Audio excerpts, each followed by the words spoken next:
et l'appelant de minuit. Le lair de décembre pendut lourdement avec un froid mordant, alors que je m'installais dans mon fauteuil à 221 B, rue Baker, un journal plié, sans rien faire sur mes genoux. Un feu crépitait joyeusement dans la cheminée, prêtant une lueur réconfortante jusqu'à notre logement, mais la chaleur ne parvenait pas à dissiper le sentiment de malaise qui m'avait envahi ce soir-là. Mon compagnon, Sherlock Holmes, assis en face de moi, son long doigt courbé, les yeux mi-clos mais alertes, comme s'il attendait que le monde lui présente une nouvelle énigme digne de son esprit. Dehors, la ville restait tranquille, enveloppée dans le lourd manteau de minuit, mais le calme était grossièrement brisé par une série de des pas précipités dans les escaliers. Un instant plus tard, le vif coup de poing à la porte, Holmes se redressa sur sa chaise. Entrez, appela-t-il, sa voix portant une étrange note d'anticipation. La porte s'ouvrit, révélant un homme grand et visiblement en détresse, son pardessus déboutonné, sa cravate en soie de travers, comme si ça avait été noué à la hâte dans sa fuite. Son visage, pâle et tiré, portait une expression de pur désespoir, et ses yeux, sauvages et incertains, se précipita dans la pièce avant de s'installer sur Holmes avec une intensité presque fébrile. Holmes, toujours maître des premières impressions, regarda notre visiteur froidement, son regard perçant scrutant chaque détail.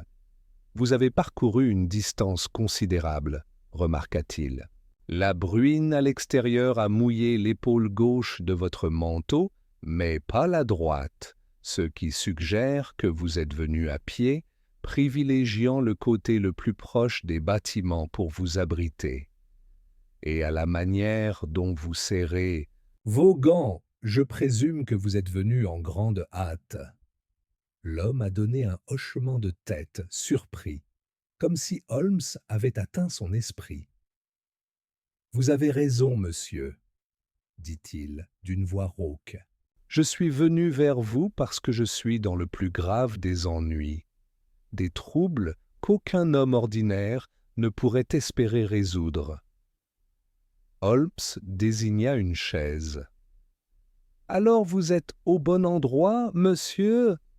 L'homme hésita avant de répondre, comme s'il avait le courage de prononcer son nom à haute voix. « Edwin Pemberton. » Holmes hocha la tête.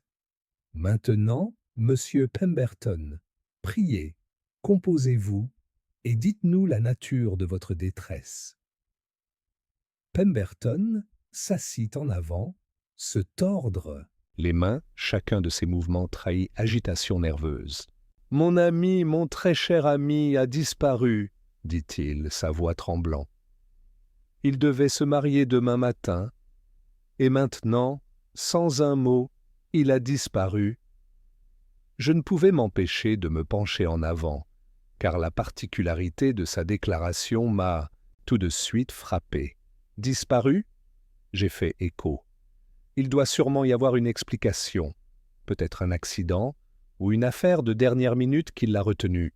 Pemberton secoua la tête avec véhémence. « Non, non, vous ne comprenez pas, docteur. Leonard Cartwright n'aurait jamais simplement disparu.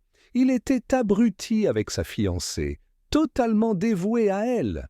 Il n'avait ni dette, ni ennemi, ni secret à fuir. Et pourtant, juste il y a quelques heures, il a quitté son domicile et n'a pas été revu depuis. » Holmes, son intérêt complètement piqué, bougea sur sa chaise. « Et qu'est-ce qui vous rend si sûr qu'il ne s'agit pas d'un simple rhume ?» Pemberton visiblement hérissé. Léonard n'était pas du genre à fuir ses obligations. Mariage avec mademoiselle Margaret Selby. C'était tout ce dont il parlait au cours du mois dernier. Il était ravi, pas craintif. Non, quelque chose lui est Arrivé, je le suis certain de ça. Holmes hocha la tête lentement, tapotant ses doigts contre l'accoudoir. Et la dernière fois qu'on l'a vu, Pemberton a pris une respiration profonde. À 7h30 ce soir. Il venait de terminer son dîner chez lui à Kensington et a dit à son valet de chambre qu'il avait l'intention de prendre une courte promenade pour se vider la tête. C'est la dernière fois que quelqu'un a entendu parler de lui. Holmes, regard aiguisé. Et personne ne l'a vu partir? Pemberton hésita, puis secoua la tête. Non, mais son manteau et son chapeau manquaient dans le couloir lorsque son voiturier est venu le vérifier 1 heure plus tard. L'hypothèse était qu'il était sorti. Mais comme il n'est pas revenu à 10 heures, Margaret a commencé à s'inquiéter. À minuit, elle était dans hystérique. C'est à ce moment-là que je suis venu directement vers toi. Holmes joignit ses doigts pour succession rapide, son expression ne trahissant aucune émotion. Y a-t-il eu des événements étranges qui ont conduit à sa disparition?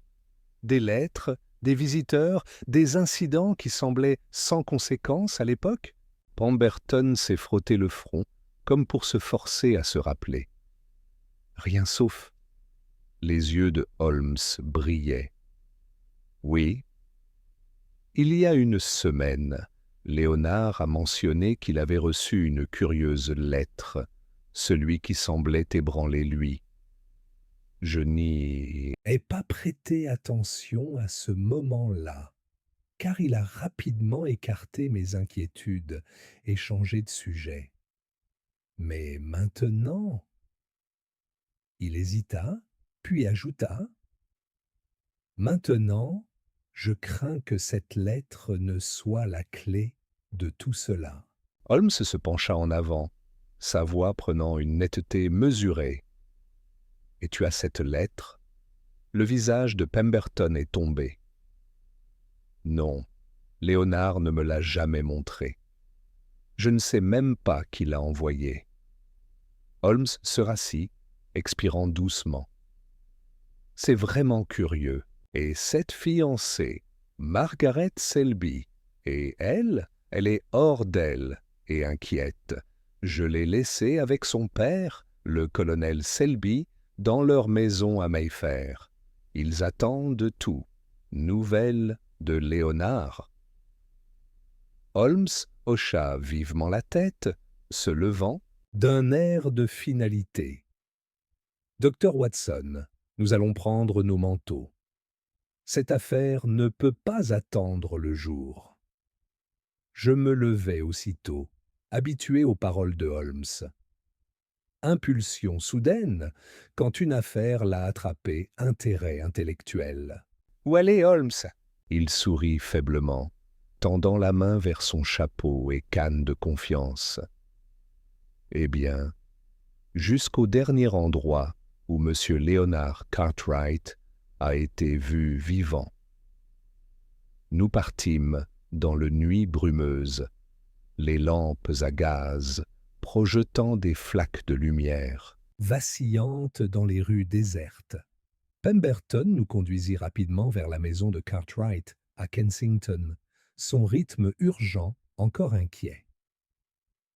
Holmes marchait à côté de moi, son balayage du regard aiguisait les rues avec la précision d'un faucon, Watson.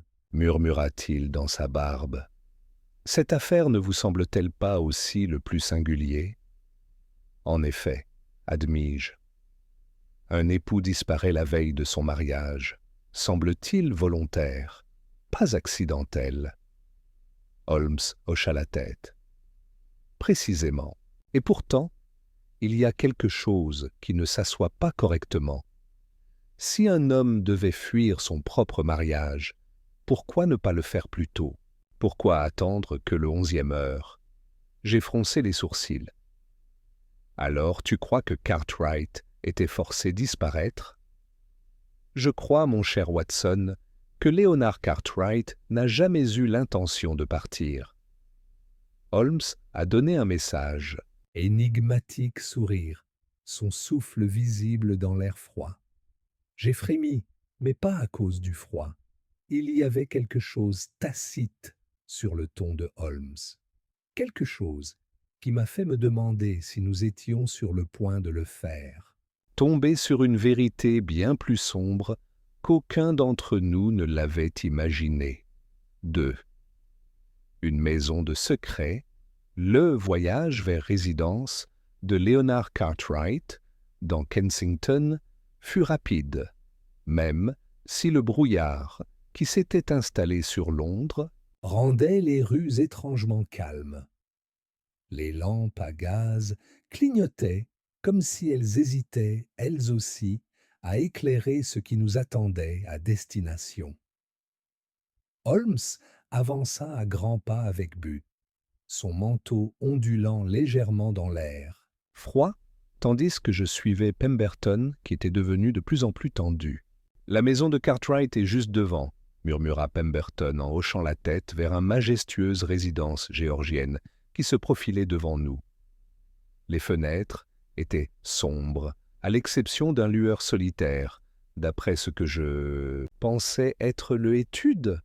Ce doit être son valet de chambre qui nous attend. Il a refusé de se retirer pour la nuit. Holmes s'est arrêté devant les marches, ses yeux perçants observant les détails de la propriété. Une maison bien entretenue, riche, mais sans ostentation.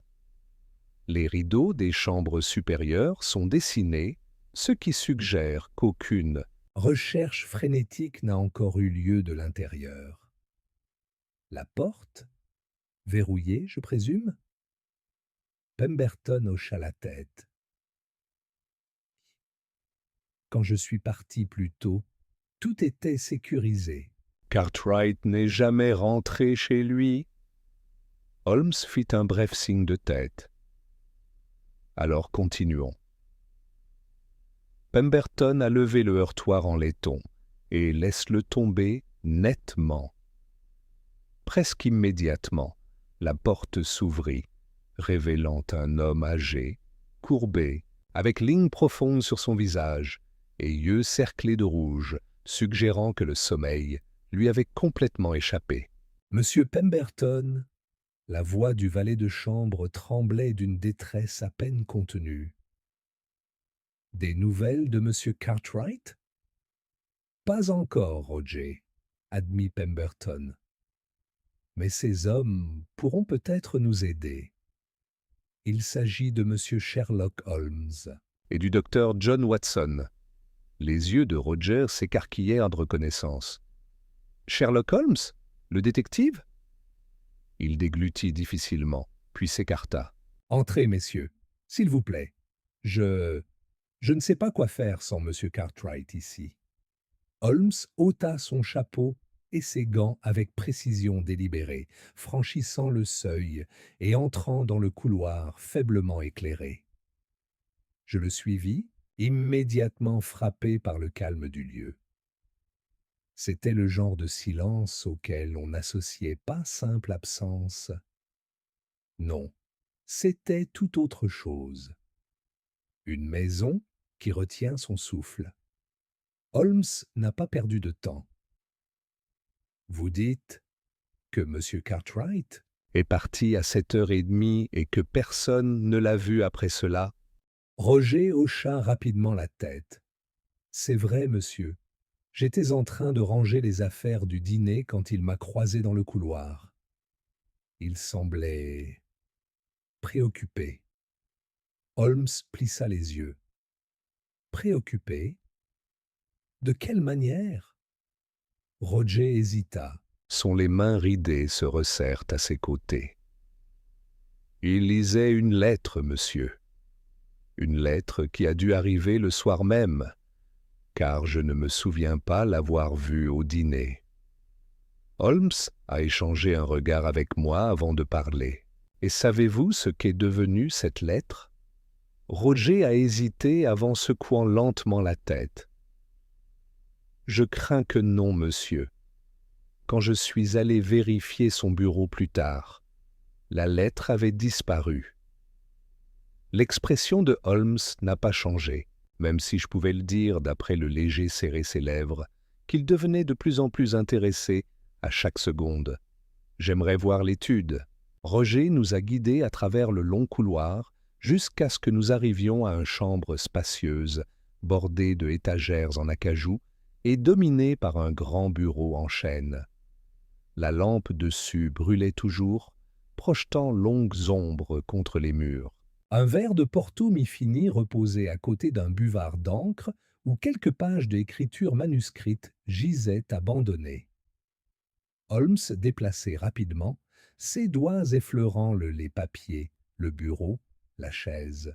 « Watson, murmura-t-il, faisant signe d'observer quelque chose. Je me penchai, mon regard tombant sur le buvard d'encre. Il y avait une légère empreinte, les restes de écriture, appuyés fortement contre la surface. « Excellent, » dit Holmes dans un souffle. « Un message a été écrit ici et supprimé, mais pas avant de laisser sa marque. » De son manteau, il sortit un petit flacon et un feuille de papier supplémentaire, rapidement pressait la page blanche contre le buvard. Avec le plus doux coup de sa main, il a frotté une légère couche de graphite dessus, révélant fragments de lettres. Pemberton laissa échapper un cri aigu. « Tu peux t'en sortir ?»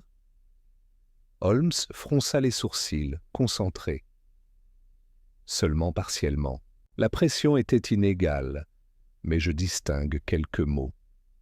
J'ai incliné le papier vers la lumière, sa voix basse et mesurée alors qu'il lisait. « Si tu apprécies sa vie, viens seul. » Il y avait un battement de silence. Roger agrippa la chaise pour se soutenir, le visage cendré. « Bon Dieu, cela signifie-t-il que M. Cartwright était pris ?» Holmes a tapoté un doigt réfléchi contre son menton. Non, pas tout à fait. S'il avait été expulsé de force, il y aurait eu des signes de lutte. Non, messieurs, cette lettre implique qu'il a quitté son propre volonté, le visage de Pemberton sombre. Mais pourquoi? Qui est-ce? De quoi aurait-il pu le menacer? Holmes tourna les talons. Il n'y a qu'une seule personne à qui nous pouvons poser la question. Miss Margaret Selby. Si quelqu'un savait si Cartwright avait des ennemis, ce serait sa fiancée. Alors que nous nous tournions pour partir, Holmes s'est arrêté brusquement, son regard vif fixé sur le porte française qui a conduit à un petit jardin à l'arrière de la maison. Sans un mot, il s'avança et les déverrouilla.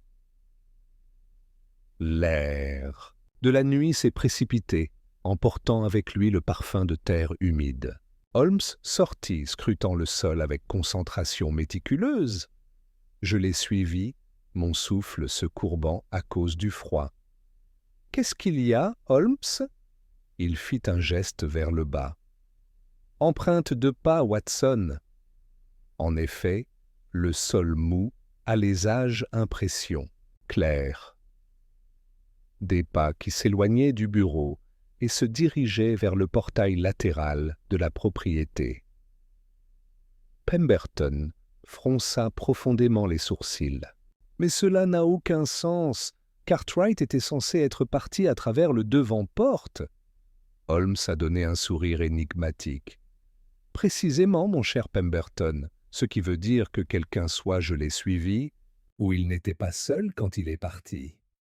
J'ai senti le froideur. Cela n'avait rien à voir avec l'air nocturne. Holmes, vous soupçonnez un acte criminel? Holmes expira, le regard toujours fixé sur le chemin sombre, au-delà de la porte. Oh, Watson, je soupçonne quelque chose de bien pire. Prise. Le témoignage de la fiancée le lendemain matin, Holmes, Pemberton et moi sommes arrivés à la résidence Selby, une majestueuse maison de ville à Mayfair. le brume matinal grise accroché aux rues, étouffant les bruits de la ville. Le contraste entre la beauté sereine de la maison et la nature sinistre de notre visite était troublant. Holmes a sonné la cloche, et après un moment, la porte fut ouverte par un majordome à l'air sévère, dont la posture raide suggérait que des visites inattendues étaient pas encouragées. Monsieur Sherlock Holmes et le docteur Watson vont voir Miss Selby, annonça Holmes d'un ton sec. L'expression du majordome faiblit légèrement et son regard se tourna vers Pemberton. « Miss Selby est très affligée, messieurs, dit-il. Elle a à peine dormi, et le choc de la disparition de M. Cartwright. C'est précisément pour cela que nous devons lui parler, l'interrompit doucement Holmes. Nous n'imposerons Pas longtemps. Après un instant d'hésitation, le majordome s'écarta et nous conduisit vers un salon bien éclairé, orné de vases en porcelaine et rideaux de dentelle délicats. Marguerite Selby, une jeune femme de beauté exceptionnelle, assis perchée sur le bord d'une chaise, ses mains pâles serrées fermement sur ses genoux. Ses yeux étaient bordés de rouge, et son visage portait les signes indubitables de nuit, blanche et inquiétude.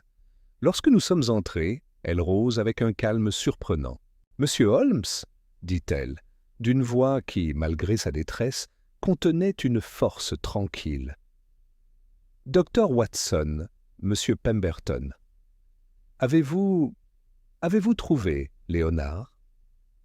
Holmes inclina la tête. « Nous sommes toujours en train de recueillir des informations. » Miss Selby, mais je vous assure qu'aucun effort ne sera épargné pour retrouver votre fiancé. Margaret expira en tremblant et se laissa tomber sur sa chaise. Je ne comprends rien à tout cela, murmure-t-elle. Léonard était tellement excité pour notre mariage. Pourquoi aurait-il disparu la veille? Holmes s'assit en face d'elle, l'étudiant avec beaucoup d'attention. Mademoiselle Selby, Monsieur Cartwright s'est-il comporté de manière inhabituelle dans les jours qui ont précédé sa disparition? Elle se mordit la lèvre en réfléchissant attentivement avant d'acquiescer. « Oui, je n'y pensais pas beaucoup à l'époque, mais il était distrait. Mercredi, il a quitté notre déjeuner brusquement après avoir reçu un message. Il m'a dit que c'était une affaire urgente, mais il n'a pas voulu me dire de quoi il s'agissait. » Holmes se pencha en avant. « A-t-il dit de qui provenait la note ?» Marguerite secoua la tête. « Non. Et puis, jeudi soir, il était censé pourvenir au dîner de ma famille. Mais il m'a fait savoir au dernier moment qu'il ne pouvait pas y assister. Il n'a jamais fait ça auparavant. » Holmes tapota son doigt pensivement contre le bras du fauteuil. « Et qu'en est-il de vendredi, le jour où il a disparu ?» Margaret hésita avant de parler. « Il m'a rendu visite dans l'après-midi, mais je pouvais dire que quelque chose n'allait pas. Il n'arrêtait pas de regarder par-dessus son épaule, comme s'il craignait que quelqu'un ne le fasse. Regardez-lui. » Pemberton, les yeux écarquillés. Le regarder. Elle hocha la tête. Il m'a même demandé si j'avais... J'ai remarqué que quelqu'un le suivait. Je pensais qu'il était paranoïaque, mais maintenant je me demande si... Sa voix s'éteignit. Le regard de Holmes s'assombrit. « Miss Selby, Léonard a-t-il jamais parlé de tout problème, ennemi ou menace passée ?» Margaret baissa les yeux, se tordant les doigts avec anxiété. Lorsqu'elle reprit la parole, sa voix était à peine au-dessus d'un murmure. Là était quelque chose a-t-elle admis. Mais c'était il y a longtemps. Léonard m'a dit un jour que lorsqu'il était plus jeune, il s'était retrouvé mêlé à une affaire qui a terriblement mal Tourné. Il ne m'a jamais donné de détails, seulement qu'il s'agissait de quelques individus peu recommandables. Les yeux de Holmes brillaient d'intérêt. Et en a-t-il déjà parlé à nouveau? Margaret expira. Non, mais il y a 3 semaines, je l'ai trouvé en train de feuilleter des vieilles lettres. Lorsque j'ai posé des questions à leur sujet, il a rejeté mes inquiétudes en disant qu'elles n'étaient rien. Holmes croisa les doigts, son esprit se tournant clairement vers ces nouvelles pièces du puzzle. « Avez-vous toujours ces lettres » Marguerite hésita. « Je ne sais pas. Il les a rangées dans son bureau. Je ne les ai plus jamais revues. » Holmes se leva brusquement. « Alors c'est là que nous devons regarder ensuite ?» Avant de pouvoir continuer. Un accident soudain a fait écho à l'étage. Margaret sursauta, sa main se portant à sa bouche. Ça, c'était quoi? Holmes a réagi instantanément, se dirigeant vers la porte. Reste ici. Watson et Pemberton ont suivi dans le rôle de Holmes, bondi dans l'escalier, ses oreilles fines le guidant vers le source du bruit. Alors que nous atteignions l'atterrissage, un part était entr'ouverte. L'étude de Léonard, Holmes, entrait en premier, son regard balayant la pièce. Watson. Là, près de la fenêtre, un homme vêtu de vêtements sombres j'essayait de forcer l'ouverture du tiroir du bureau. En nous voyant, il s'est précipité vers la fenêtre, l'ouvrant pour tenter de s'échapper. « Pas si vite !» Holmes se précipita, mais l'intrus est sauté sur le treillis du jardin, disparaissant dans le sérat au-delà. Pemberton jura. Qui diable était-ce? Holmes se leva immobile un instant, son regard perçant vacillant entre le bureau échevelé et la fenêtre ouverte. Puis, sans un mot, il se dirigea vers le bureau, examinant le tiroir entr'ouvert. « Une effraction » murmura Watson. Il cherchait quelque chose. Holmes tendit la main et sortit prudemment une seule feuille de papier qui avait été laissée derrière. Alors qu'il le tournait vers la lumière, son expression aiguisée. Je me suis penché sur son épaule et lire à haute voix les mots griffonnés à l'encre à la hâte. « Tu n'aurais pas dû revenir, Elsie. Certaines dettes ne s'oublient jamais. » Un lourd silence remplit le bureau. Holmes plia soigneusement le papier. « Messieurs, » murmura-t-il, sa voix toujours aussi froide et précise, « je crois que nous n'avons plus affaire à une simple disparition. J'ai avalé difficilement. Vous pensez que Cartwright était pris ?» Holmes se tourna vers nous, son les yeux sombres et illisibles. « Watson, » dit-il gravement, « je crois Cartwright est en danger de mort.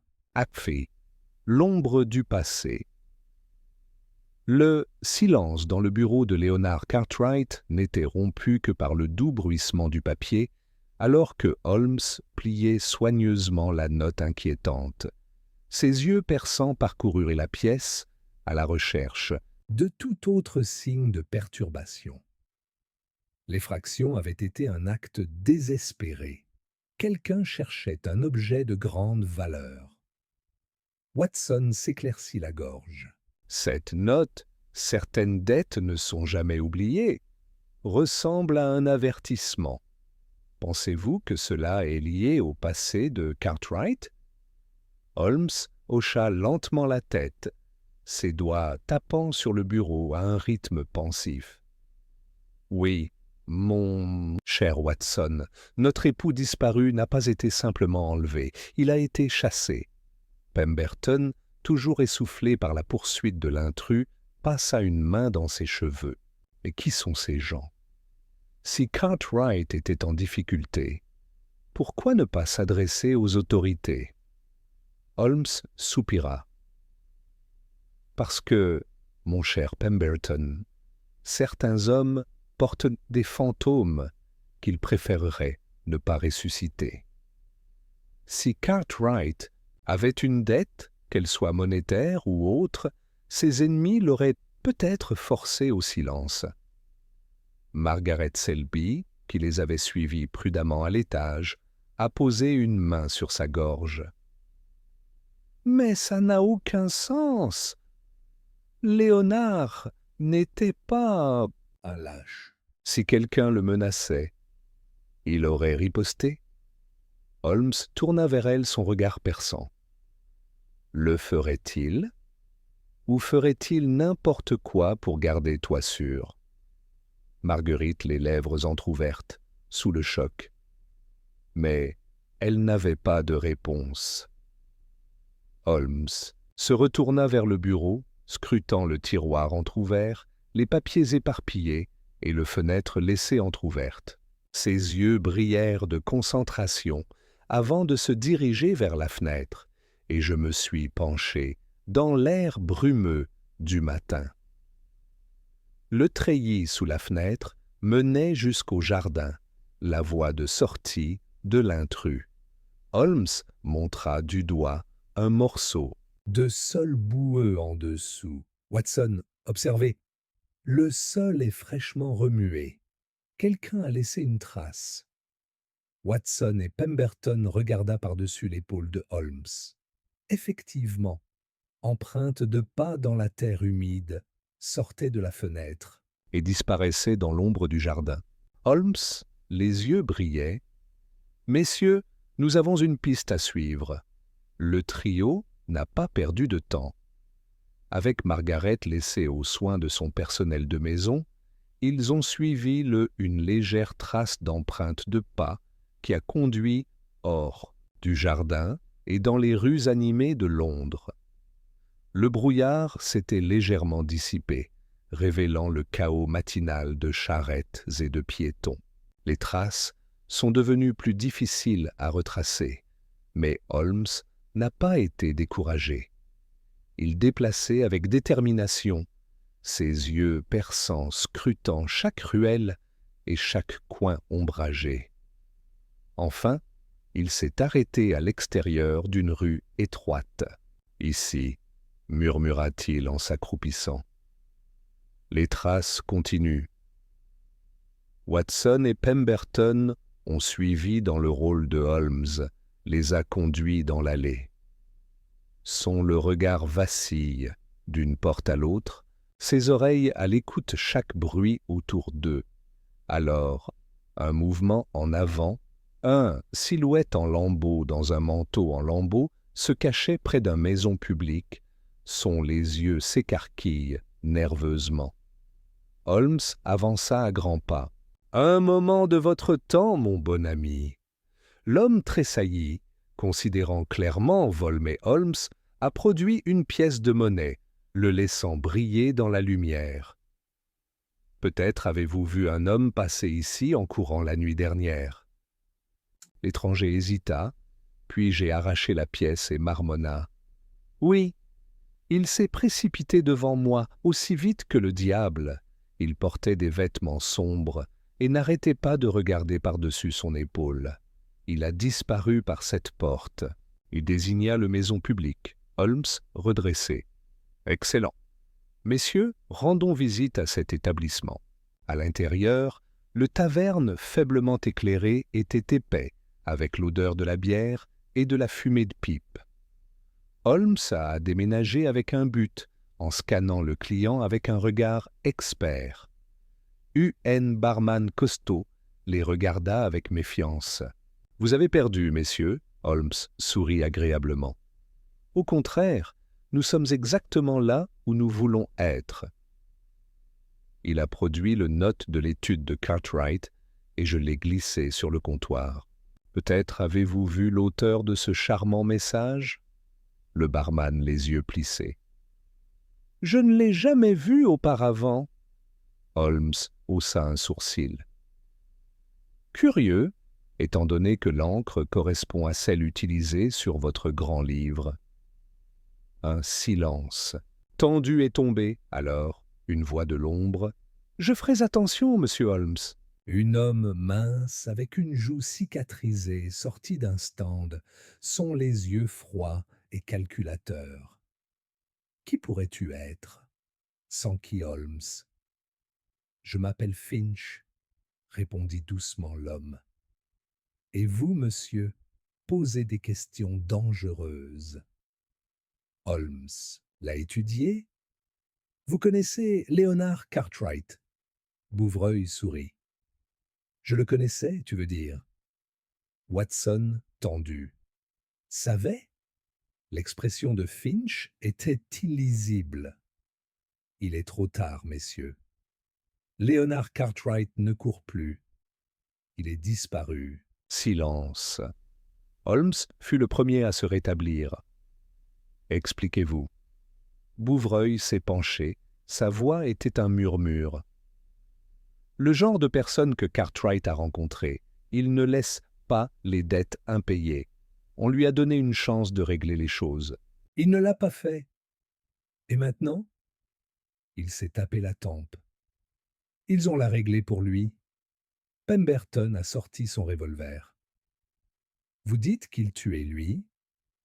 Finch sourit, mais ne dit rien. Holmes pencha la tête. Curieux. Bouvreuil fronça les sourcils. « Qu'est-ce qui est curieux ?» Holmes sourit. « Que vous croyez que Cartwright est mort alors que je ne pas ?» Le sourire narquois de Finch s'effaça. Holmes a continué, son voix aiguë et sûre. « Pas de corps, aucune preuve. Et s'il y a une chose que je sais à propos des criminels, c'est qu'ils supposent toujours qu'ils ont gagné, jusqu'à preuve du contraire. » Pinson mâchoire serrée. Holmes se tourna vers Watson. « Viens, Watson, nous avons un rendez-vous à respecter. » Watson se précipita après lui. « Où aller ?» Holmes sourit. « Trouver un homme qui ne souhaite pas être trouvé. » V.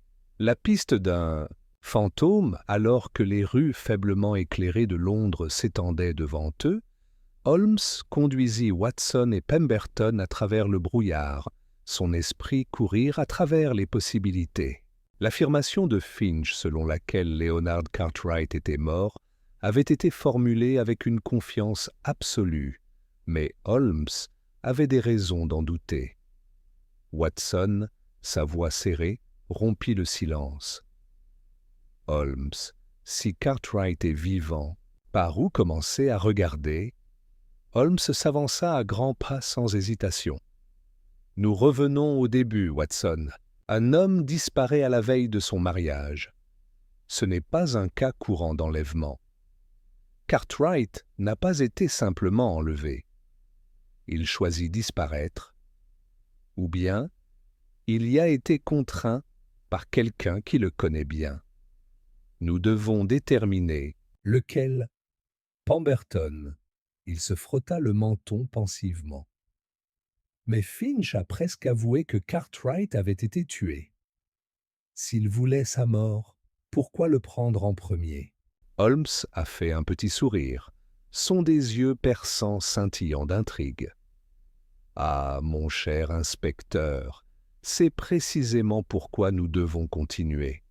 Lorsque des hommes violents souhaitent faire valoir un point, ils le font rapidement. Mais lorsqu'ils souhaitent extraire quelque chose, un secret, une dette, une information, ils jouent un jeu plus long. Cartwright n'est pas une victime ordinaire. » Ils ont continué dans silence, leurs pas résonnent sur les pavés humides. Puis Tout à coup, Holmes s'est arrêté. Watson, Pemberton observaient. Ils se tournèrent pour suivre le regard de Holmes. De l'autre côté de la rue, à la lueur d'un réverbère, une silhouette voûtée, vêtue d'un épais manteau, flânait devant un bureau de tabac. Il semblait être attendre quelque chose ou quelqu'un.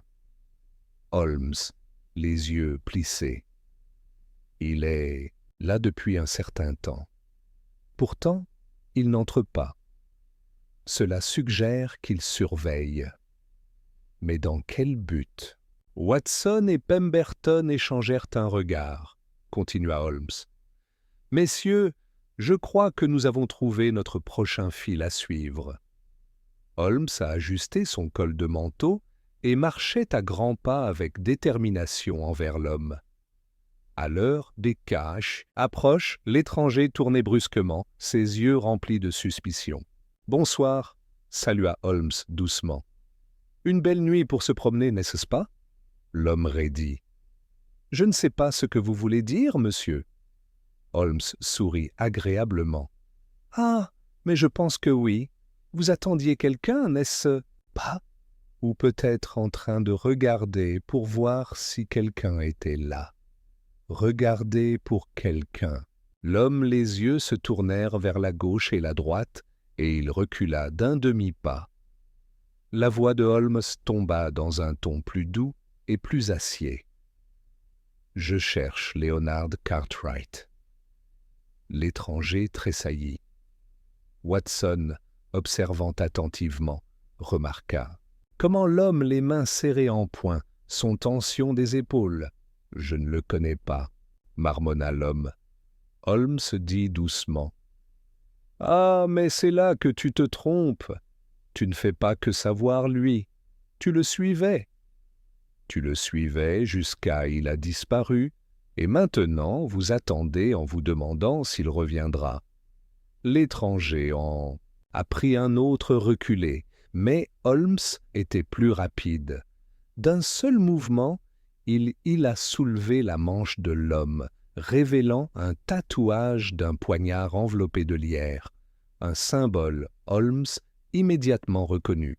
« Un membre du syndicat de Grimsby, » murmura Holmes. « Maintenant, c'est intéressant. » L'homme grondait et secouait, mais Holmes tenut bon. « Mon cher, vous avez deux choix, » dit calmement Holmes. Vous pouvez courir, auquel cas je vous assure que Scotland Yard sera sur vous avant la fin de l'heure. Ou vous pouvez nous dire où Leonard Cartwright a été vu pour la dernière fois, et peut-être éviter un long séjour dans une cellule de prison.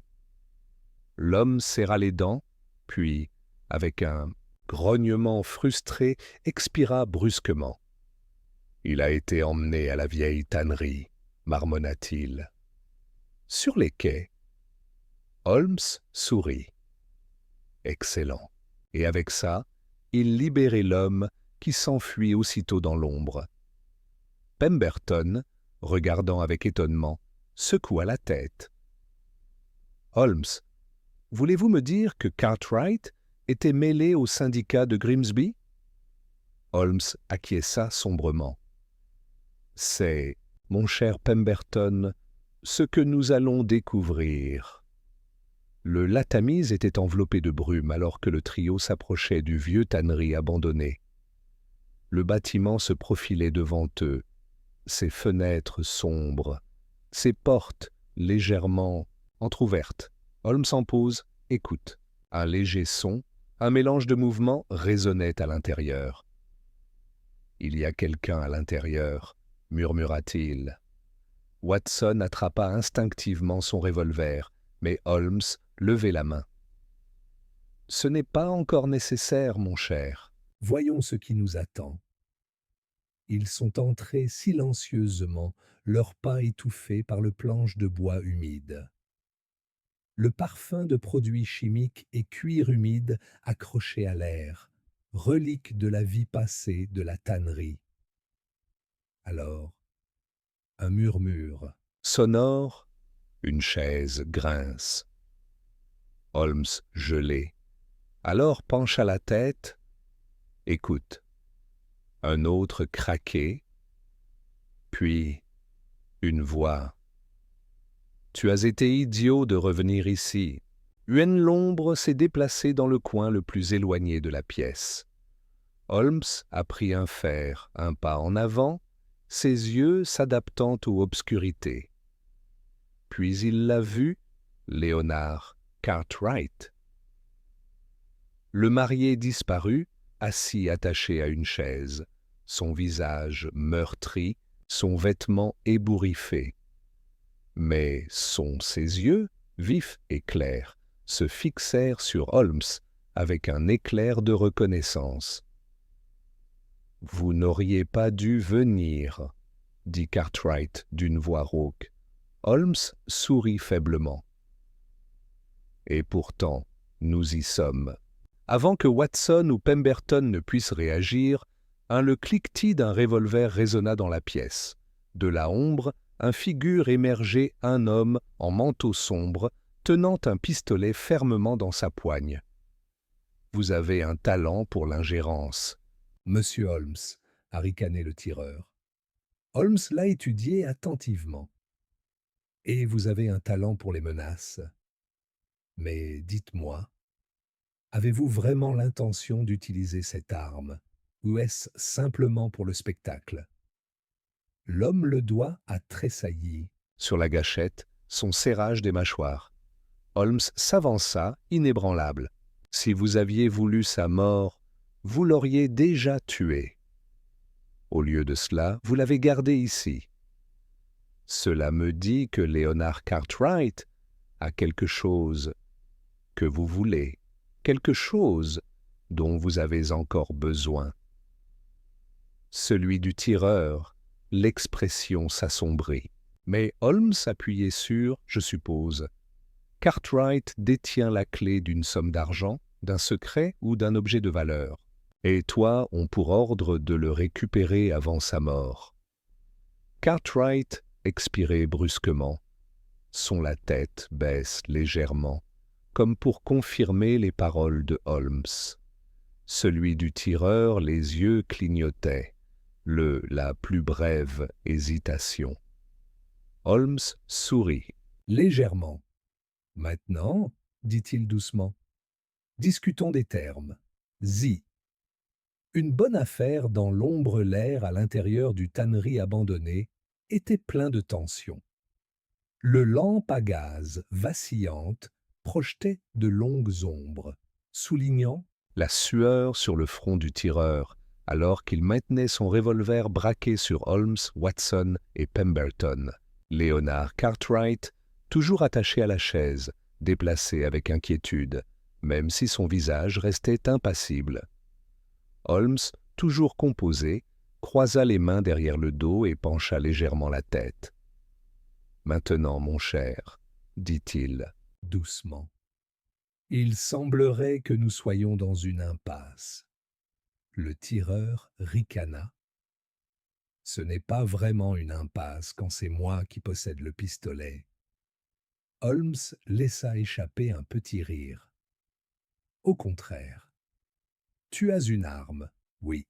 Mais j'ai quelque chose loin plus précieux, la connaissance. Je sais pourquoi Cartwright a été pris, celui du tireur, poignet serré. Vraiment maintenant? Holmes acquiesça. Oh oui.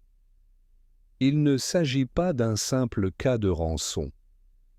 Il ne s'agit pas non plus d'une simple question de vengeance. Si Cartwright avait simplement dû une dette, il en aurait déjà été débarrassé.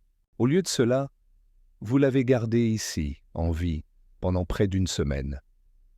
Cela suggère qu'il possède quelque chose, ou plutôt qu'il sait quelque chose, que vous et vos employeurs désespérément besoin. Celui du tireur, l'expression s'assombrit, mais Holmes a vu le bref éclair d'incertitude à ses yeux. Il avait frappé le nerf correct. Watson, qui avait été regardé attentivement, s'avança légèrement. « Et qu'est-ce qu'il y a, Holmes? Qu'est-ce que Cartwright sait ?» Holmes ne détourna pas les yeux du tireur. Il voulait que l'homme confirme ses soupçons. Il y avait une longue pause. Puis, avec un grognement sourd, le tireur a finalement parlé. « Très bien, » cracha-t-il. « Si vous en savez autant, alors vous savez qu'il s'agit du héritage. » Watson, front plissé. « Héritage ?» Holmes s'autorisa un petit sourire. Ah, maintenant nous arrivons à quelque chose. La fortune Cartwright, je présume? Le tireur fronça les sourcils. C'est vrai, Léonard Cartwright n'était pas n'importe quel marié. Il était sur le point d'hériter d'une somme valant des milliers de dollars. Mais il y avait des complications, des papiers qui devaient être signés, des déclarations à faire, et quelqu'un ne voulait pas qu'il les fasse. Pemberton expirait brusquement. Alors c'est tout? Quelqu'un voulait qu'il soit exclu avant qu'il puisse réclamer sa fortune. Holmes a brandi un doigt, indiquant la prudence. Pas tout à fait. Si le but était simplement de l'empêcher de réclamer l'argent, il aurait été éliminé beaucoup, plus tôt. Non, c'était quelque chose d'autre. Quelqu'un avait besoin de lui vivant, le temps d'en extraire quelque chose. Une signature, peut-être? Cartwright, toujours lié, a eu un petit rire ironique. Homme intelligent, ce détective. Holmes se tourna vers lui. « Dites-moi, monsieur Cartwright, qui aurait le plus à gagner de votre absence ?» Le visage de Cartwright s'assombrit. « Mon oncle, Simon Cartwright. » Pemberton les yeux écarquillés. Bien sûr, si Léonard devait disparaître définitivement, la fortune reviendrait au prochain héritier mâle, et ce serait Simon. Holmes hocha la tête. Précisément, mais il y avait une faille dans son plan. L'héritage n'était pas automatique. Il y avait une condition qui exigeait que Léonard renonçait sa revendication en premier. Et c'est pourquoi il a été kidnappé plutôt que tué. Celui du tireur mâchoire serrée, Holmes soupira. Et donc, nous arrivons au cœur du problème.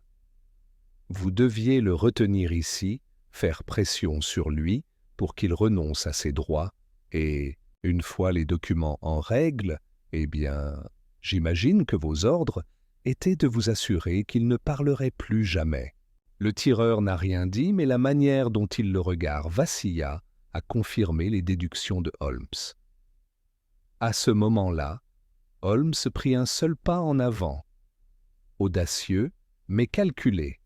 « Dites-moi, monsieur, Simon Cartwright vous semble-t-il un... » Homme loyal, un homme qui récompense ceux qui le servent, celui du tireur, les sourcils se rejoignent. Continua Holmes d'une voix douce mais insistante. Parce que j'ai déjà rencontré des hommes comme votre employeur. Ils sont impitoyables, calculateurs et cruels. Ils utilisaient personne. Et une fois que vous avez fait ce qui est demandé, que vous arrive-t-il? Le tireur est resté silencieux, mais son visage trahissait un malaise croissant. Holmes se pencha légèrement. Vous n'avez pas l'intention de nous tirer dessus, parce que si vous le faisiez, votre sort serait scellé. Simon Cartwright veillerait à ce que vous soyez la prochaine personne à être ligotée. Pourquoi le laisser vous faire ça? La chambre était silencieuse, à l'exception du ruissellement rythmique de l'eau, quelque part dans les chevrons. Puis, dans un geste qui a surpris tout le monde, le tireur a baissé son arme. Watson laissa échapper une respiration tranquille, de soulagement. Holmes sourit faiblement. Une sage décision. Le tireur hésitait, puis marmonna. « Je vais te dire où trouver Simon. » Holmes rayonnait. « Excellent. » La menace de violence immédiate s'étant atténuée, le groupe a tourné son attention vers Leonard Cartwright, qui a été rapidement délié par Pemberton. Le marié disparu s'est frotté les poignets et resta instable. Cartwright, le regard, rencontra celui de Holmes. « Je ne sais pas qui tu es, mais tu viens de me sauver la vie. » Holmes hocha la tête. « Je déteste particulièrement les hommes qui tentent d'effacer les autres pour leur propre bénéfice.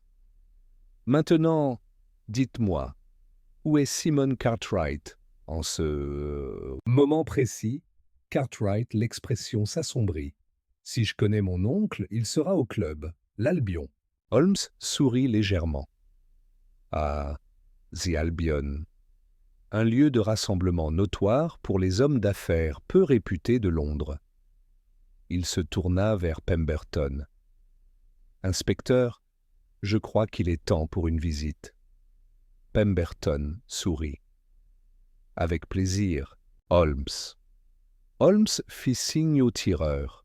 « Et quant à vous, si vous souhaitez vraiment éviter la colère de Simon Cartwright, je vous suggère de disparaître pendant un moment. » Le tireur hésitait, puis fit un bref signe de tête avant de se glisser dans l'ombre.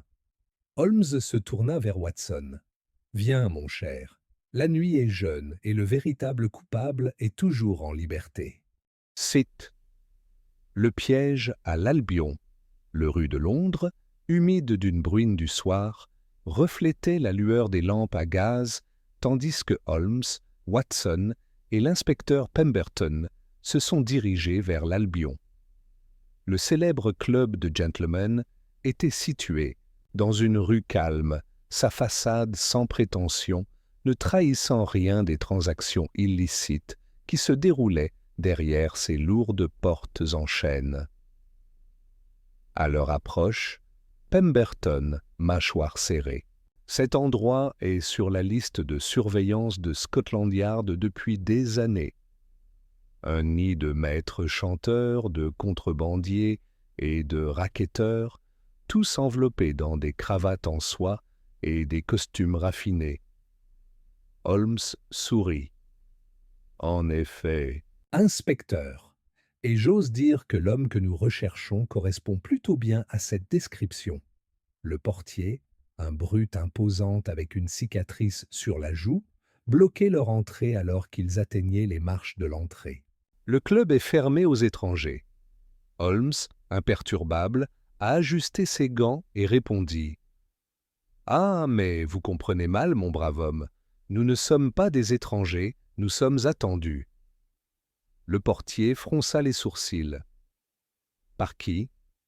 Holmes se pencha légèrement en avant, baissant la voix juste assez pour paraître conspirateur.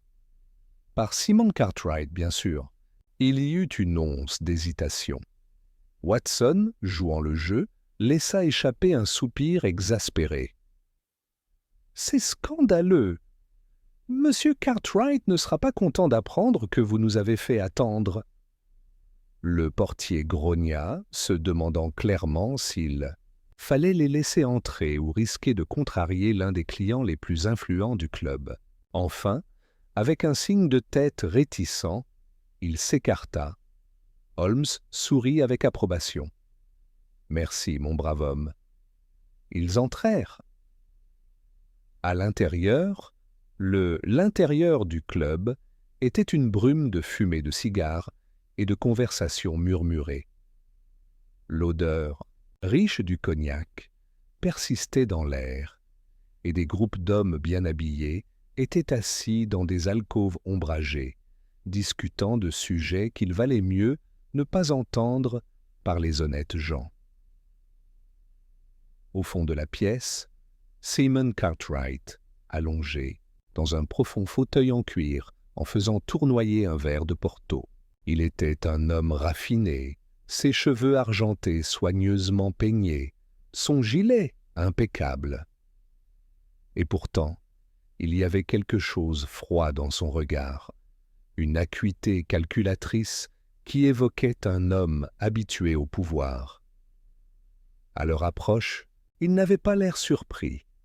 Au lieu de cela, Il leva simplement son verre d'un air toast moqueur. « Monsieur Sherlock Holmes, dit-il d'une voix traînante, je me demandais quand tu nous ferais enfin l'honneur de ta présence. » Holmes, jamais du genre à se laisser déjouer, sourit légèrement.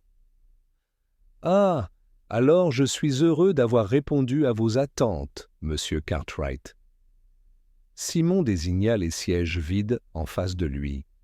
« Je suppose que tu n'es pas venu jusqu'ici pour prendre un verre. » Holmes a pris la place offerte, croisant soigneusement les mains. « Non, même si je soupçonne que tu pourrais bientôt te sentir obligé de commander quelque chose beaucoup plus fort. » Watson et Pemberton restèrent debout, flanquant Holmes comme des sentinelles silencieuses. Simon rigola. « Est-ce vrai? Et pourquoi ?» Holmes, l'expression est devenue dure. « Parce que votre plan soigneusement élaboré est en train de s'effondrer, et je suis venu m'assurer qu'il atteigne sa bonne conclusion. » Simon expirait lentement, posant son verre. « Ne perdons pas de temps les uns avec les autres avec du théâtre, monsieur Holmes. Que pensez-vous savoir ?» Holmes se pencha en avant, sa voix calme mais délibérée. « Je sais que vous avez orchestré la disparition de votre neveu afin de vous assurer son héritage. » Celui de Simon, l'expression est restée illisible, continua Holmes. « Je sais que vous avez engagé des hommes pour le garder enfermé, jusqu'à ce qu'il puisse être forcé de renoncer à ses droits. » Toujours aucune réaction. « Et, a ajouté Holmes, je sais que votre patience s'est épuisée. » Lorsque les jours se sont étirés et que Leonard Cartwright a refusé de céder, Simon haussa un sourcil.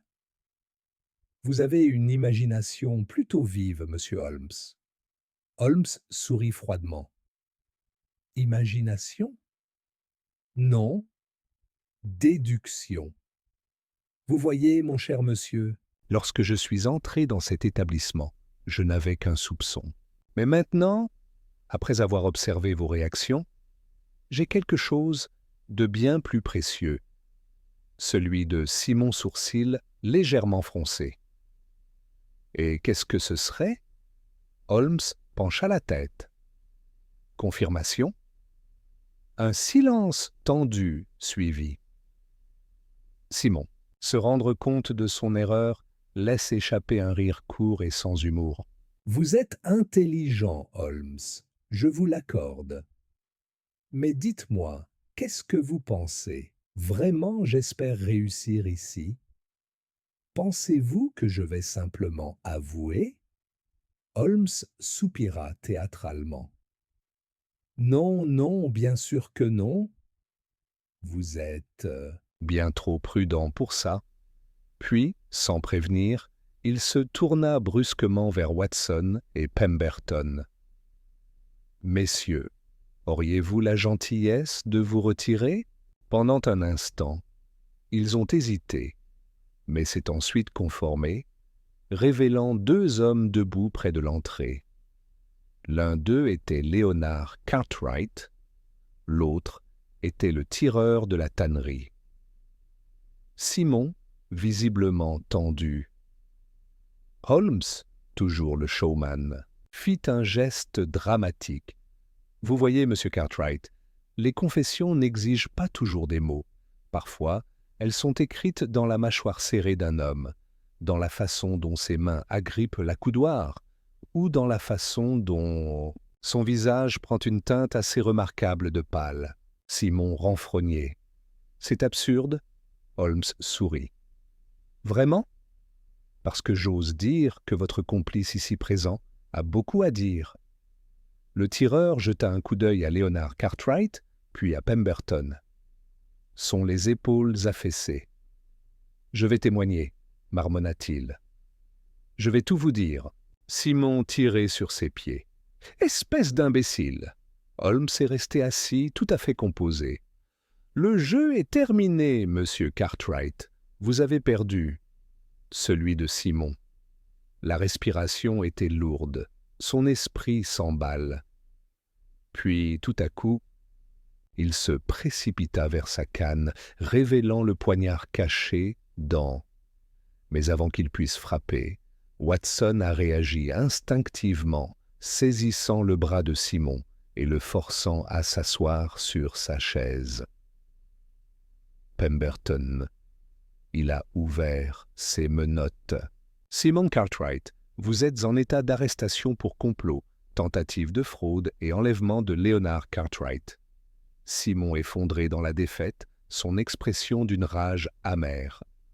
Holmes, se levant de son siège, simplement a ajusté ses poignets. « Assurez-vous d'informer le magistrat de son talent pour le théâtre. » Comme les gendarmes a escorté Simon Cartwright hors du club, Léonard serra fermement la main de Holmes. « Vous m'avez sauvé la vie, dit-il. » Holmes sourit faiblement. « Non, Monsieur Cartwright, vous avez sauvé le vôtre en refusant de céder sous la pression. J'ai simplement assuré la bonne conclusion. » Watson a posé une main sur l'épaule de Léonard. « Vous avez traversé toute une épreuve, mais au moins la justice a prévalu. » Pemberton sourit. Une autre victoire pour Sherlock Holmes. Holmes adage. « Oui, oui, mais j'aimerais que les méchants s'abstiennent de ces choses-là. » Fente dramatique. Tout cela est très fastidieux. Watson rit. « Et pourtant, vous ne voudriez pas qu'il en soit autrement. » Holmes sourit. « Peut-être pas, mon cher Watson. Peut-être pas. Vite. » La dernière pièce du puzzle, le fraîcheur de l'air du soir, s'accrochait à Baker Street, alors que Holmes, Watson et Leonard Cartwright retournaient à 221B après la confrontation, dramatique à l'Albion. Malgré l'arrestation de Simon Cartwright, Holmes est resté instable. Son front se plissa en pensant. Léonard, assis dans un fauteuil, laisse échapper un soupir de soulagement. « Je n'arrive toujours pas à y croire. Mon propre oncle est prêt à me faire disparaître juste pour prendre ce qui m'appartenait. » Holmes, tapotant ses doigts contre la cheminée, parla sans le regarder. « En effet, monsieur Cartwright, mais il y a un problème qui continue de me tourmenter. » Watson, versant du cognac à leur invité, jeta un coup d'œil curieux à Holmes. « Problème ? L'affaire est pratiquement close. » Holmes tournait brusquement. « Non, Watson, c'est pas. » Il s'assit en face de Léonard. « Dites-moi, monsieur Cartwright, lorsque vous avez été emmené, avez-vous déjà été blessé ?» Léonard hésitait, fronçant les sourcils. « Non. J'ai été détenu dans une pièce fermée à clé, à la tannerie, mais ils n'ont pas levé la main. »« Sur moi. » Holmes hocha lentement la tête. « Et c'est précisément ce qui me dérange. » Watson pose le verre de cognac. « Que veux-tu dire ?» Holmes se pencha en avant, son regard perçant. Si la seule motivation de Simon était le gain financier, alors pourquoi a-t-il laissé son neveu vivre? Pourquoi ne pas falsifier sa signature sur les documents et s'en débarrasser définitivement? Léonard pâlit à la pensée, mais Watson A fait un signe de tête dédaigneux. Peut-être pensait-il que c'était trop risqué. Un corps aurait éveillé les soupçons. Holmes expirait brusquement, se levant de sa chaise. « Non, Watson, je crains que nous ayons oublié quelque chose.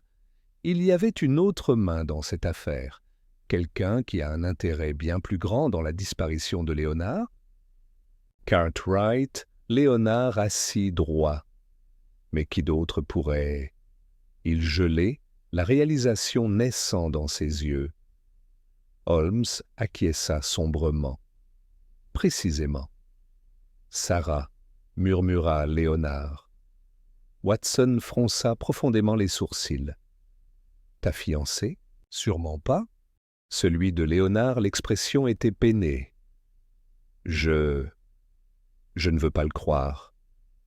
Mais vous avez raison, monsieur Holmes. Quelque chose ne va pas. Il serra les mains. Sarah a dit à la police que j'avais quitté l'auberge précipitamment, prétendant que j'avais des affaires urgentes. Ce n'était pas vrai. Holmes se tourna brusquement vers Watson. Réfléchissez, Watson. Qui était le d'abord pour signaler la disparition de Léonard? Watson, mâchoire tendue. Sarah Langley. Holmes acquiesça.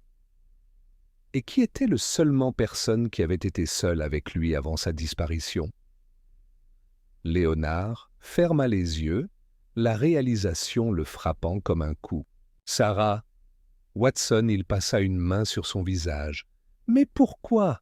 Que pourrait-elle gagner? Holmes, je suis allé à la fenêtre regardant les rues de Londres. Une question qui mérite d'être répondue, Watson, et j'ai l'intention de le faire. Avant la fin de la nuit. 1 heure plus tard, Holmes, Watson et Léonard arrivaient au domaine de Langley, une maison grandiose mais vieillissante à la périphérie de Londres. Un majordome répondit, son expression incertaine à l'heure tardive. Mademoiselle Langley ne reçoit pas de visiteurs. Holmes le fixa avec un regard autoritaire. Informez-la que M. Léonard Cartwright est ici et que nous ne serons pas obligés d'attendre. Le majordome hésita, puis hocha la tête et disparut à l'intérieur. Quelques instants plus tard, Sarah Langley entra dans le hall faiblement éclairé. Elle était pâle, sa robe élégante drapée autour d'elle comme un linceul. Son regard se tourna vers Léonard, puis vers Holmes. C'est inattendu. Holmes inclina légèrement la tête. Miss Langley, si je peux être direct, nous avons des raisons de croire que votre récit de la disparition de M. Cartwright était, dirons-nous, moins qu'honnête. Celle de Sarah, les doigts tendus contre sa robe. Je ne sais pas ce que tu veux dire. Léonard s'est avancé. Sarah, si tu sais quelque chose, rien, tu dois me le dire. Celle de Sarah, les yeux brillaient de larmes non versées. Léonard, Elle hésita, puis inspira. J'ai menti. Holmes plissa le regard. Continue. Sarah avalait difficilement. Je ne savais pas à qui je pouvais faire confiance. Quand tu as disparu, j'ai paniqué. Je savais que quelque chose n'allait pas, mais je savais aussi que si je parlais trop tôt, je pourrais me mettre en danger. Celui de Léonard, l'expression s'assombrit. Sarah, savais-tu que mon oncle était impliqué? Sarah détourna le regard. Holmes l'étudia attentivement. Miss Langley, je dois insister sur la vérité. Avez-vous conspiré avec Simon Cartwright? Celle de Sarah, les yeux brillaient de quelque chose d'illisible. Puis, d'une voix à peine au-dessus d'un murmure, elle dit « Pas volontairement ». Silence épaissit dans la pièce. Watson a échangé un regard avec Holmes. « Que veux-tu » dire par « pas volontairement ». Sarah a enroulé ses bras autour d'elle. Simon Cartwright m'a approché quelques semaines avant notre mariage. Il m'a dit que l'héritage de Léonard était en litige, que Léonard envisageait d'annuler les fiançailles parce qu'il craignait la ruine financière. Léonard regardait avec incrédulité. « C'est un mensonge. » Sarah acquiesça rapidement.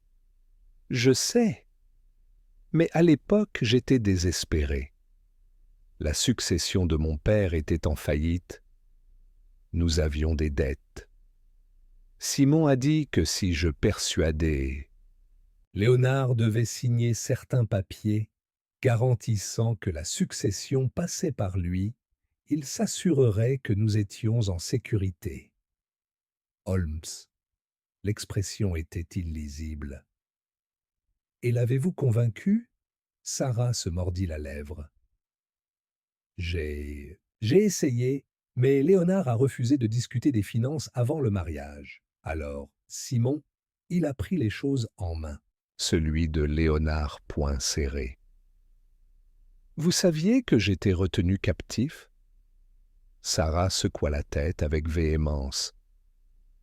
Non, je soupçonnais seulement que quelque chose n'allait pas. Je pensais que Simon t'avait simplement fait peur. Holmes l'a étudié attentivement. Et pourtant, vous n'êtes pas allé voir les autorités. Celle de Sarah, le regard baissé au sol. J'avais peur. Holmes expirait doucement, se tournant vers Léonard. La croyez-vous? Léonard hésitait, les émotions en guerre sur son visage. Puis, lentement, il acquiesça. Celle de Sarah, la voix était pleine de regret. J'ai commis une terrible erreur. Mais je vous jure que je n'ai aucune part dans le crime de Simon. Holmes, je l'ai regardé encore un moment, puis se tourna vers Watson. Eh bien, mon cher, il semble que notre mystère soit complet. Watson croisa les bras. Et que proposez-vous que nous fassions avec ces informations? Holmes sourit faiblement. Cela, Watson, dépend de M. Cartwright. Léonard étudia Sarah pendant un long moment, puis poussa un soupir las. J'ai besoin de temps. Holmes acquiesça avec approbation. Une sage décision. Le temps a le pouvoir de révéler les véritables intentions. Sur ce, il se tourna vers la porte, ajustant son manteau. « Viens, Watson, notre travail ici est terminé. » Alors qu'ils entraient dans la nuit, Watson secoua la tête.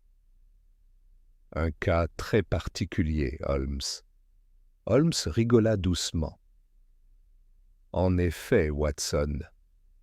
Une leçon sur la fragilité humaine, la tromperie et, par-dessus tout, l'amour. » La lumière du gaz vacillait dans les coins sombres du 221B Baker Street, tandis que Holmes se tenait près de la cheminée, les doigts repliés dans une profonde contemplation.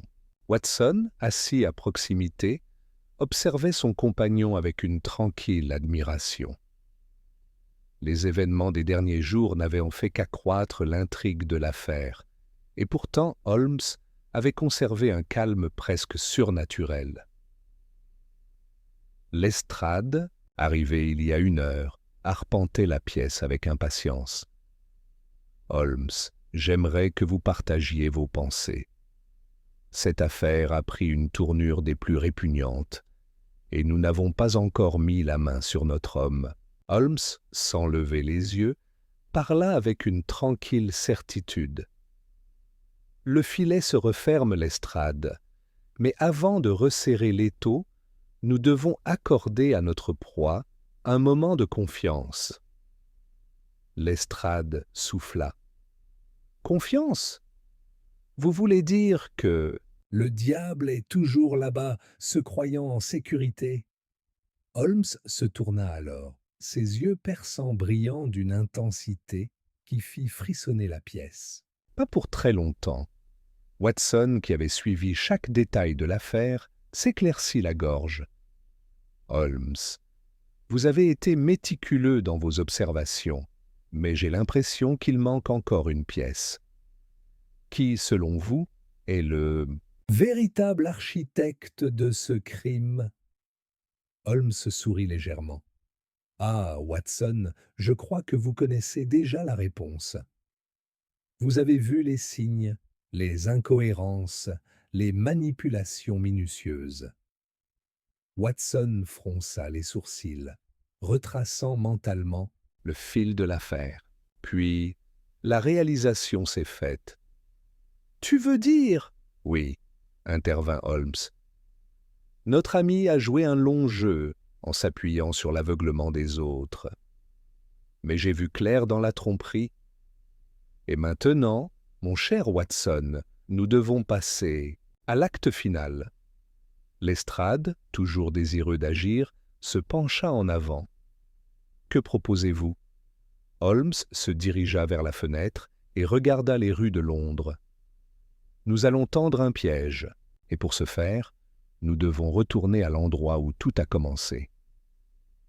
Le trajet en calèche jusqu'à Briarwood Manor fut silencieux. Holmes, perdu dans ses pensées, semblait calculer chaque mouvement à l'avance. Watson, fidèle chroniqueur, ressentait un sentiment d'impatience grandissant. Lestrade, pour une fois, garda sa langue, sentant que Holmes avait déjà plusieurs longueurs d'avance sur eux. Le manoir était tout aussi inquiétant qu'avant, sa grande façade baignée d'un étrange clair de lune. Ils s'approchèrent tranquillement, enjambant le chemin de gravier menant à l'entrée. Holmes leva la main pour appeler à la prudence.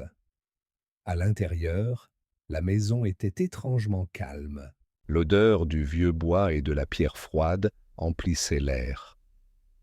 Holmes fit signe à Watson et Lestrade de le suivre dans les couloirs faiblement éclairés. Leurs pas étaient étouffés par la moquette épaisse. Puis, alors qu'ils atteignaient le bureau principal, Holmes s'arrêta. Il se tourna vers ses compagnons. « Attends ici, » murmura-t-il. Avant que Watson ait pu protester, Holmes se glissa seul à l'intérieur, fermant doucement la porte derrière lui. Le bureau était sombre, à l'exception de la lueur d'une seule lampe. Assis sur la chaise à haut dossier se trouvait le suspect, qui leva les yeux en sursaut lorsque Holmes entra. « Vous êtes soit très courageux, soit très stupide de venir. » « Ici seul, monsieur Holmes, » a déclaré le personnage. Holmes sourit, imperturbable. Un risque calculé, je vous l'assure. Mais voyez-vous, je suis venu parce que je voulais vous donner une dernière occasion de vous expliquer. Le suspect se moqua. « Expliquez-moi, quelle absurdité est-ce » Holmes s'avança, son regard perçant ne faiblit jamais. « Vous avez tout orchestré depuis le début. Vous avez manipulé le récit, induit la police en erreur et fait en sorte que le crime semble insoluble.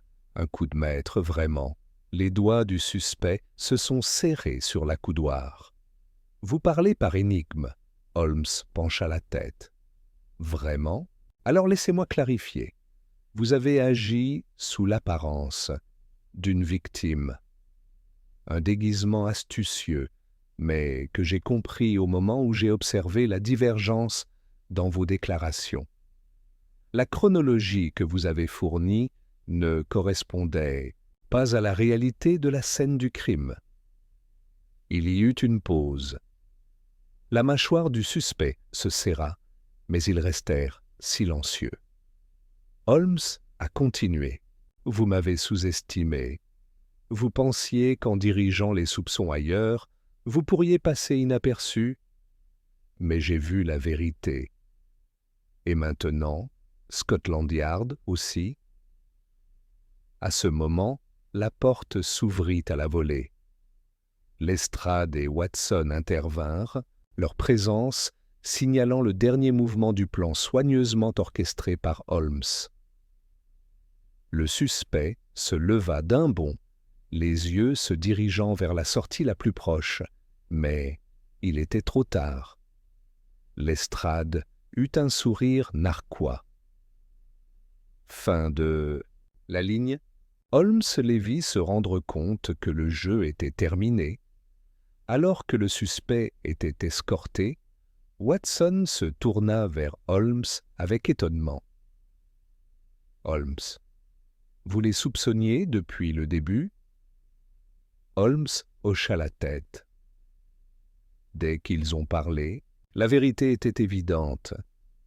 Mais une théorie ne suffit pas. Il fallait des preuves que nous avons désormais.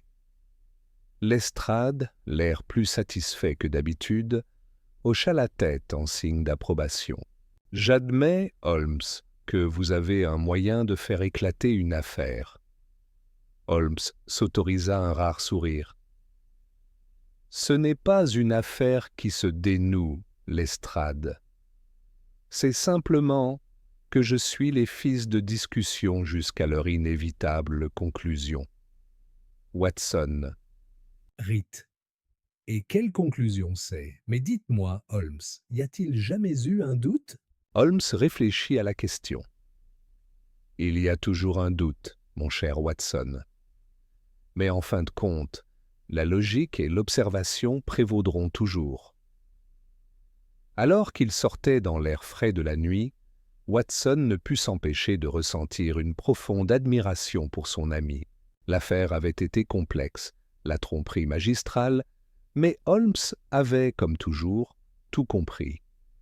Et ainsi, une fois un autre mystère résolu, ils quittèrent Briarwood Manor, laissant derrière eux les échos des secrets désormais découverts. Là, lueur chaleureuse de la cheminée de Baker Street projetait des ombres vacillantes sur les murs, tandis que le docteur Watson posait son stylo. L'affaire était terminée, mais son esprit était toujours tourmenté par les subtilités de sa résolution. En face de lui, Sherlock Holmes était assis sur sa chaise habituelle, les doigts retroussés, les yeux mi-clos en contemplation. Lestrade, debout près du foyer, expira et secoua la tête. « Je l'admets, Holmes. Vous m'avez trompé pendant un moment. La façon dont tout s'est déroulé est presque exaspérante. » Holmes laissa échapper un petit rire. « Ah, Lestrade, la beauté de l'esprit réside dans sa capacité à relier des fils apparemment disparates. La réponse était là depuis le début, attendant d'être vue. » Watson se pencha en avant, impatient d'obtenir une explication complète. « Alors, Holmes, pour mon bien et pour nos lecteurs, éclairez-nous. Comment avez-vous découvert la vérité ?» Holmes se redressa et expira lentement, son regard s'affinant alors qu'il commençait son explication. « Dès que j'ai parlé avec notre suspect, a commencé Holmes, j'ai su qu'il mentait. Les incohérences dans leurs déclarations étaient subtiles mais révélatrices. À première vue, il jouait le rôle d'une victime, un simple spectateur pris dans les machinations d'un autre. Mais la logique en voulait autrement. Watson fronça les sourcils. Vous avez mentionné plus tôt qu'une divergence dans la chronologie les avait trahis. Holmes hocha la tête. Précisément. Ils prétendaient être ailleurs au moment du crime, mais leur alibi était trop net, trop répété. Et puis, il y avait l'affaire de la chambre cachée. Les oreilles de Lestrade se dressèrent. La chambre cachée, oui, c'était la percée. Holmes tapota du doigt l'accoudoir. Un élément de preuve des plus révélateurs. La chambre elle-même ne figurait sur aucun plan, mais elle avait été préparée longtemps à l'avance. Pourquoi? Parce que notre coupable savait qu'il aurait besoin d'un endroit pour disparaître, ne serait-ce que pour une courte période. Mais ce dont il n'a pas tenu compte, c'est la poussière. Watson fronça les sourcils. Poussière? Holmes sourit. Oui, Watson, de la poussière. La chambre avait été perturbée récemment, mais seulement dans certaines zones. Les empreintes laissées n'étaient pas celles d'une victime involontaire, mais plutôt de quelqu'un qui savait exactement où mettre les pieds. Cela m'a dit tout ce que j'avais besoin de savoir. Lestrade croisa les bras. Alors c'est vous qui avez tendu le piège. En effet. En permettant à notre suspect de croire qu'il nous avait échappé, je lui ai simplement donné la confiance nécessaire pour sombrer davantage dans sa propre tromperie. Et lorsqu'ils ont tenté de brouiller les traces une fois de plus, ils nous ont conduits directement à la dernière preuve, l'élément qu'ils avaient caché, croyant qu'il était perdu à jamais. Watson frappa dans ses mains. Et c'est Holmes, ce qui a vraiment déjoué leur plan. Holmes inclina la tête. C'était le dernier clou dans le cercueil, oui. La vérité est que l'esprit se trahira toujours. Peu importe avec quel soin on construit un mensonge, les moindres détails révéleront toujours la réalité.